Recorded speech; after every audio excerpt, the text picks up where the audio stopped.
ಶಂಭೋ ಸ್ವಯಂಭೋ ಗಂಗಾಧರ ಶಂಕರ ಕರುಣಾಕರ ಮಾಮವ ಭವಸಾಗರ ತಾರಕ ಓ ಶಂಭೋ ಶಿವ ಶಂಭೋ ಸ್ವಯಂಭೋ ಗಂಗಾಧರ ಶಂಕರ ಕರುಣಾಕರ ಮಾಮವ ಒಂದು ಮೊನಾಸ್ಟ್ರಿಲಿ ಬಂದು ಅಲ್ಲಿ ಹೋಮ ಇದೆಲ್ಲ ಮುಗಿಸ್ಕೊಂಡು ಅಲ್ಲಿಂದ ಪ್ರಯಾಣ ಹೊರಟು ಬಂದು ಡಾರ್ಚೆನ್ ಅನ್ನೋ ಊರಿಗೆ ಬಂದ್ವಿ. ಅಲ್ಲಿ ರಾತ್ರಿ ಉಳ್ಕೊಂಡಿದ್ವಿ ಮತ್ತು ನಿನ್ನೆ ಸಾಯಂಕಾಲ ಅಷ್ಟಪಾದ ದರ್ಶನ ಮಾಡ್ಕೊಂಡು ಬಂದ್ವಿ ಹೋಗಿ ಎಲ್ಲರೂ. ಅಲ್ಲಿ ಎಲ್ಲರಿಗೂ ಸ್ವಲ್ಪ ಈ ಟ್ರೆಕ್ಕಿಂಗ್ ಹೇಗಿರುತ್ತೆ ಅನ್ನೋದ್ರದ್ದು ಒಂದು ಚಿಕ್ಕ ಒಂದು ಎಕ್ಸ್ಪೀರಿಯನ್ಸ್ ಸಿಕ್ತು, ಒಂದು ಟ್ರಯಲ್ ಸಿಕ್ತು ಎಲ್ಲರಿಗೂ. 1 ಕಿಲೋಮೀಟ್ರ್ ಅಷ್ಟೇ ಅದು ಕೆಳಗಡೆಯಿಂದ ಮೇಲ್ಗಡೆ ಅಷ್ಟಪಾದದವರೆಗೂ ಇದ್ದಿದ್ದು. ಅದು ನಿಧಾನಕ್ಕೆ ನಡ್ಕೊಂಡು ಹೋಗಿ ಅಲ್ಲಿ ದೇವ್ರಿಗೆ ನಮಸ್ಕಾರ ಮಾಡಿಕೊಂಡು ಕೆಳಗಡೆ ಬರೋಷ್ಟೊತ್ತಿಗೆ ಸಾಕಷ್ಟು ಎಲ್ಲರೂ ಸುಸ್ತಾಗಿದ್ದರು. ಅಲ್ಲಿವರೆಗೂ ಚೆನ್ನಾಗಿ ಲವಲವಿಕೆ ಆಗಿದ್ದವರೆಲ್ಲ. ಆಮೇಲೆ ನಿನ್ನೆ ಮತ್ತೆ ರೆಸ್ಟ್ ಆಯಿತು. ನಿನ್ನೆ ಡಾರ್ಚೆನಲ್ಲಿ ಒಂದು ಜಾಗದಲ್ಲಿದ್ವಿ. ಇವಾಗ ನಾವು ಬೆಳಗ್ಗೆ ಇವತ್ತು ಪರಿಕ್ರಮ ಶುರು ಮಾಡ್ತಿದ್ದೀವಿ. ಇವತ್ತು ನಮಗೆ ತುಂಬ ಇಂಪಾರ್ಟೆಂಟ್ ದಿನ. ಇಲ್ಲಿ ಈ ಕಡೆ ಕಾಣಿಸ್ತಾ ಇರೋದು ಕೈಲಾಸ ಉತ್ತರದ ಮುಖ, ಇದು ಈ ಕಡೆದು.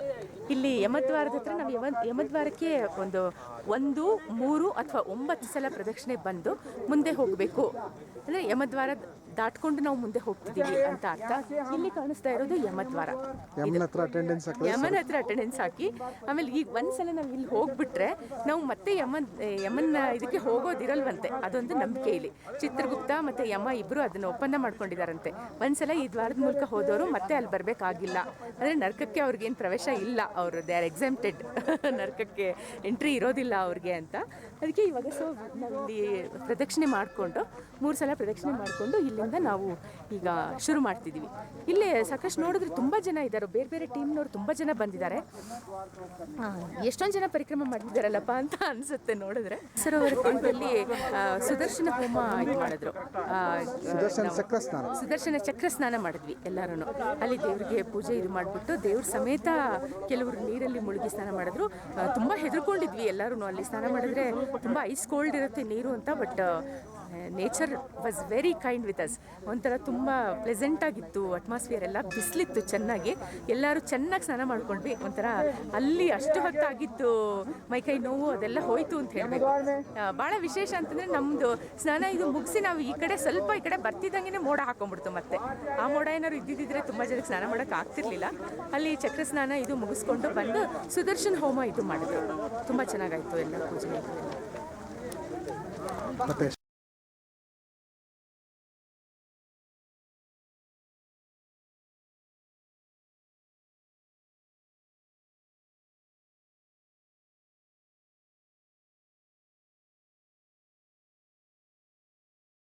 ಶ್ರೀಧರ್ ಅವರು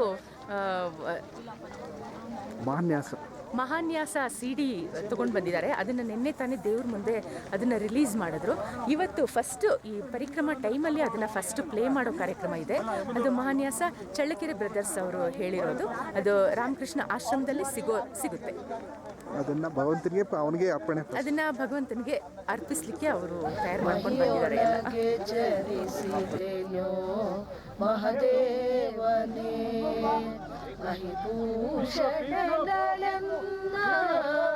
ಅವಗುಣಗಳೆಣಿಸದಲೇ ವಿಹಿತ ಧರ್ಮದಿ ವಿಷ್ಣು ಭಕುತಿ ಕೊಡೋ ಶಂಭೋ ಕೈಲಾಸವಾಸ ಗೌರೀಶ ಈಶ.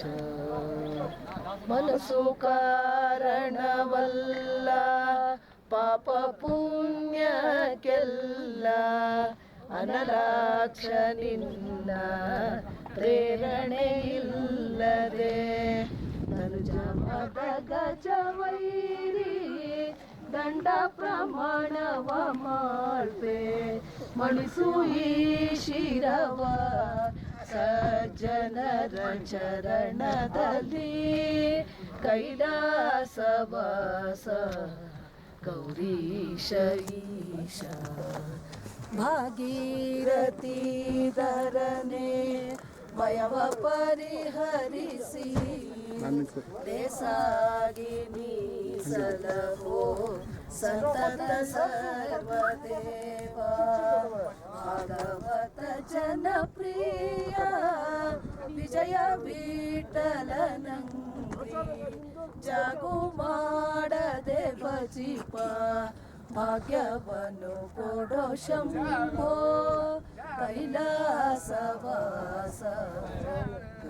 ಗೌರೀಶ ಓಂ ಭೂರ್ಭುವಸ್ಸುವಃ ಓಂ ನಮಸ್ತೆ ರುದ್ರಮನ್ಯವ ಉತೋತ ಇಷವೇ ನಮಃ ನಮಸ್ತೆ ಅಸ್ತು ಧನ್ವನೆ ಬಾಹುಭ್ಯಾಮುತ ತೇ ನಮಃ ಓಂ ಗಂ ಖಂ ಗಂ ಖಂ ಗಂ ಓಂ ನಮೋ ಭಗವತೆ ರುದ್ರಾಯ ನಂ ಓಂ ಪೂರ್ವಾಂಗರುದ್ರಾಯ ನಮಃ महादेवं महात्मानं महापातकनाशनं महापापहरं वन्दे मकाराय नमो नमः ॐ भूर्भुवः सुवः ॐ मं निधनपतये नमः निधनपतान्विकाय नमः ऊर्ध्वाय नमः ऊर्ध्वलिङ्गाय नमः हिरण्याय नमः हिरण्यलिङ्गाय नमः सुवर्णाय नमः सुवर्णलिङ्गाय नमः दिव्याय नमः दिव्यलिङ्गाय नमः भवाय नमः भवलिङ्गाय नमः शर्वाय नमः सर्वलिङ्गाय नमः शिवाय नमः शिवलिङ्गाय नमः ज्वलाय नमः ज्वललिङ्गाय नमः आत्माय नमः आत्मलिङ्गाय नमः परमाय नमः परमलिङ्गाय नमः सोमस्य सूर्यस्य सर्वलिङ्गस्य स्थापयति पाणिमन्त्रं पवित्रं ॐ जञ्झञ्झञ्झञ्झं ॐ नमो भगवते रुद्राय मं ॐ दक्षिणाङ्गरुद्राय नमः शिवं शान्तं जगन्नाथं लोकानुग्रहकारणम् शिवमेकं परं वन्दे शिकाराय नमो नमः ॐ भूर्भुवः सुवः ॐ शिं अपैतु मृत्युरमृतं न आगन्वैवस्वतो नो अभजं कृणोतु पर्णं वनस्पतेरिवाभिनः श्रीगतागं मृगिः सचतान्नश्च जीवतिः ॐ टं ठं ठं ठण्डम् ॐ नमो भगवते रुद्राय शिं ॐ पश्चिमाङ्गरुद्राय नमः वाहनं वृषभो यस्य वासुकिः कण्ठभूषणम् ॐ नमो भगवते रुद्राय यं ॐ ऊर्ध्वाङ्गरुद्राय नमः तत्पुरुषाय विद्महे महादेवाय धीमहि तन्नो रुद्रः प्रचोदयात्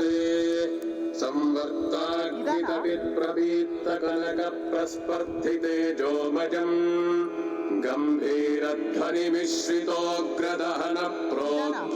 गम्भीरध्वनिमिश्रितोग्रदहनप्रोद्भासिताम्राधरम्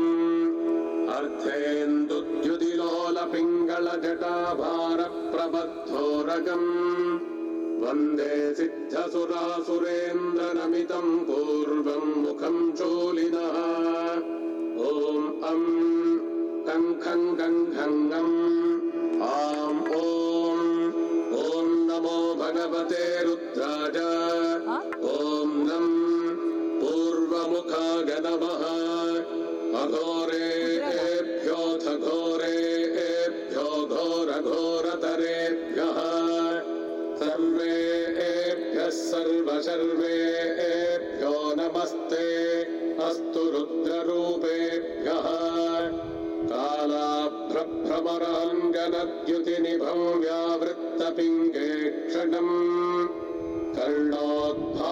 भोगिमस्तकमणिं प्रोद्भिन्नदंष्ट्राङ्कुरम्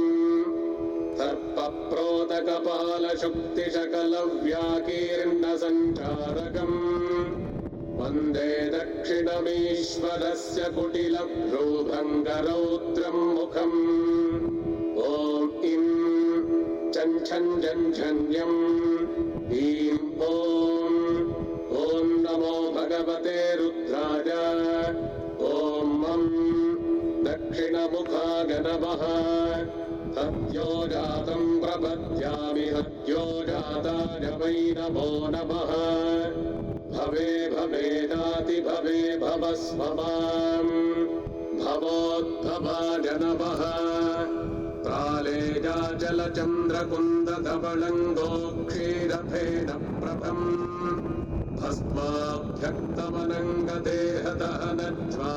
भस्माभ्यक्तमनङ्गदेहदहनज्वालावलीलोचनम् ब्रह्मेन्द्रादिमरुद्गणैस्तुतिपरैरभ्यर्चितं योगिभिः वन्देऽहं सकलं कलङ्करहितं स्थाणोर्मुखं पश्चिमम् ॐ टं ठं डं ढण्डम् ॐ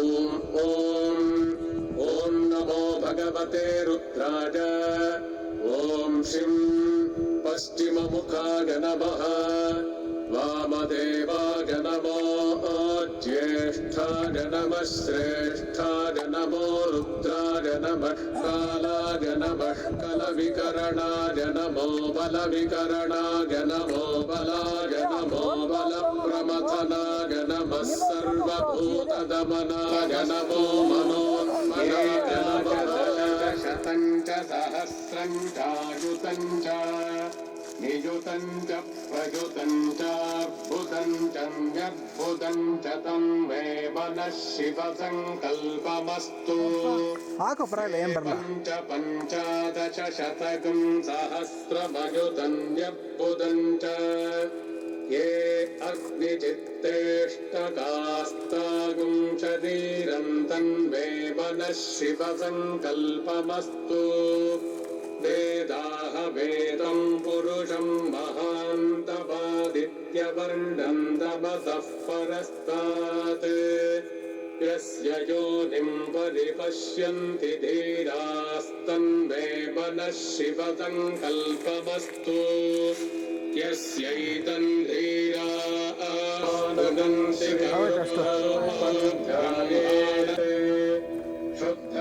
शुद्धस्फटिकसङ्काशं त्रिनेत्रं पञ्चवक्त्रकम् गङ्गाधरं दशभुजं सर्वाभरणभूषितम् नीलग्रीवं शशाङ्काङ्कं नागयज्ञोपवीतिनम्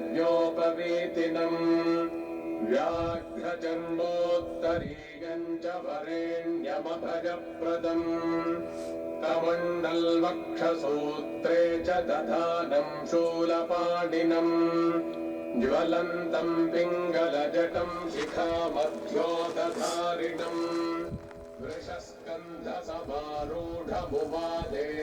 वृषस्कन्धसमारूढमुमादेहार्धधारिणम् अमृतेनाप्लुतं हृष्टं दिव्यभोगसमन्वितम् दिग्देवता समायुक्तं सुरासुरनमस्कृतम् नित्यं च शाश्वतं शुद्धं ध्रुवमक्षरमव्ययम् सर्वव्यापिनमीशानं रुद्रं वै विश्वरूपिणम् एवं ध्यात्वा द्विजः सम्यक् ततो यजनमारभेत् अथात्मनि देवता स्थापयेत् प्रजनने ब्रह्मा तिष्ठतु पादयोर्विष्णुस्तिष्ठतु हस्तयोर्हरस्तिष्ठतु बाह्वोरिन्द्रस्तिष्ठतु जठरे अग्निस्तिष्ठतु हृदये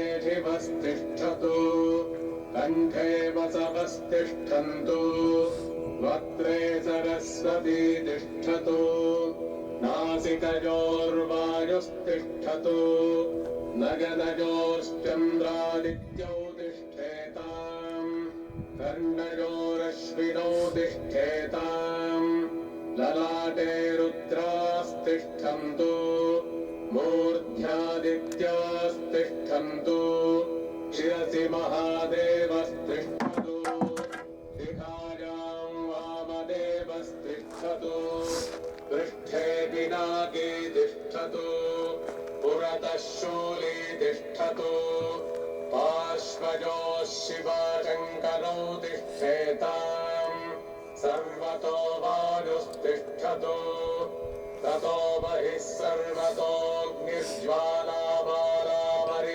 सर्वतोऽग्निज्वालामालापरिवृतास्तिष्ठन्तु सर्वेष्वङ्गेषु सर्वा देवता यथा स्थानं तिष्ठन्तु मां रक्षन्तु यजमानं सह कुटुम्बं सर्वे भक्तमहाजनानां च रक्षन्तु अग्निर्मे वाचिश्रितः वाग्हृदये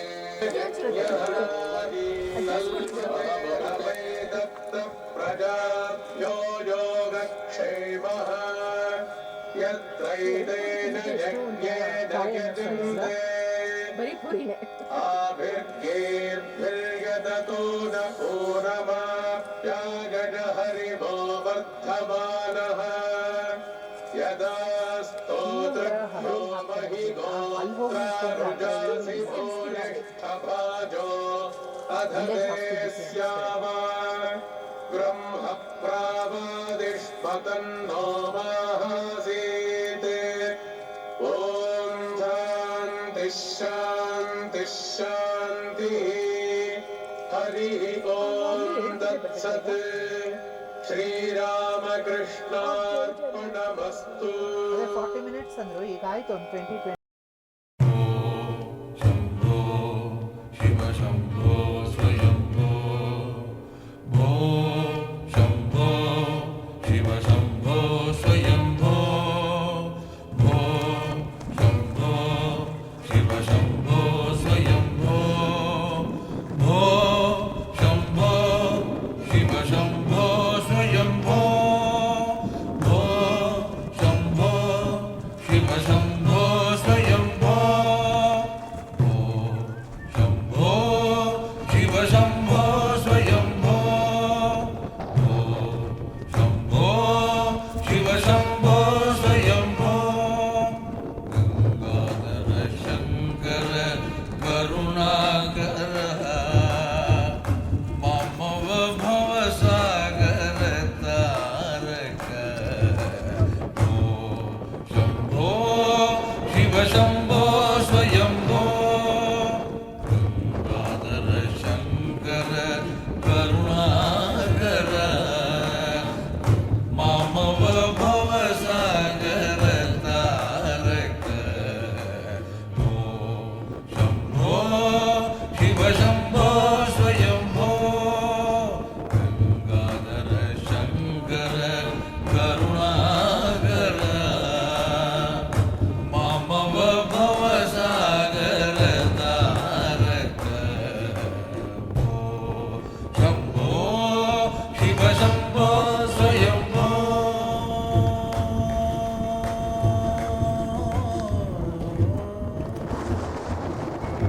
निर्गुण परब्रह्म स्वरूप गम गम भूत प्रपञ्च रहित निर्गुण परब्रह्म स्वरूप गम गम भूत प्रपञ्च रहित निर्गुण परब्रह्म स्वरूप गम गम भूत प्रपञ्च रहित निज गुह निहित नितान्तगनन्त निज गुह निहित नितान्तगनन्त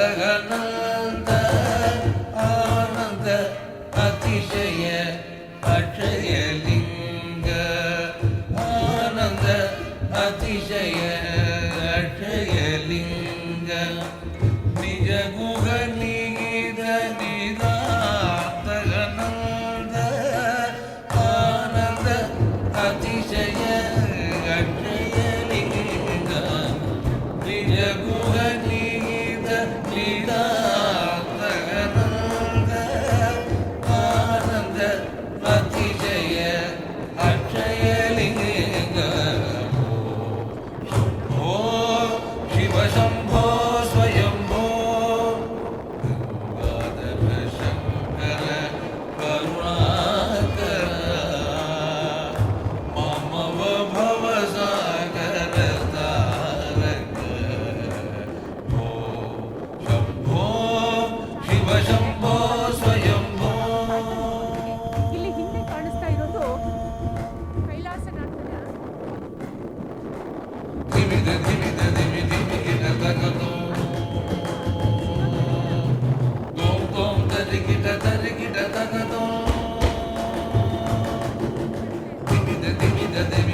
गणेश ईश सवेश